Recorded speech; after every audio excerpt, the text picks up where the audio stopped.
केन्दुझर जिला आनंदपुर ब्लॉक पंचपुली पंचायत रे जगन्नाथों परिक्रमा अर्पण रथ को माँ और भौणी माने विपुल संख्यार स्वागत संबर्धना करी प्रति घरे घरे नड़िया कदली भोग लगाई धूप दीप दे गुआ चाउल अर्पण करिसेंती। एही कार्यक्रम माध्यम रे समस्त पंचायत आध्यात्मिक परिवेश सृष्टि होइथिबा बेले सरपंच ज्योत्स्नामयी पाढ़ी पीईओ कल्पना मुदुली जीआरएस सुमिता सामल नायब सरपंच पूर्णचंद्र राउत एवं समस्त वार्ड मेंबर और मिशन शक्ति माँ माने उपस्थित रही रथ सम्मुखें झोटी चिता पकाई शंख हुलहुली स्वागत संबर्धना जणे प्रति ग्राम परिक्रमण करिसेंती। ज्योत्स्नामयी पाढ़ी पंचपल्ली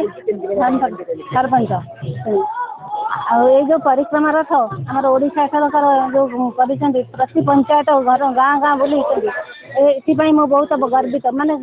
जानी पार नथिले हम जे भी जानी पार नथिले बुढ़ा बुढ़ी कि जेकोसी से जाई पार नथिले एठी जे जहाँ गुआ अरुआ चाउल देकरी आमर जगन्नाथ को अर्पण करी भक्तिपूत प्रणाम जनाउछंती। मु कोटि कोटि प्रणाम जनाउछि ए जगन्नाथ को आमर ओडिशावासी संस्कृति को बजाय रखिया पई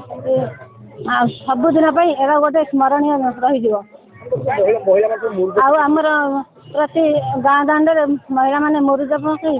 आउ कलश बसई जगन्नाथ को धूप दीप फूल दे बंदापना करी निजर भक्ति भावना जनाउछंती। जगतर नाथ जगन्नाथ महाप्रभु प्रति गाँ गाँ परिक्रमा करे भक्त मानकु दर्शन देउछंती बोली महिला माने प्रकाश करिसेंती।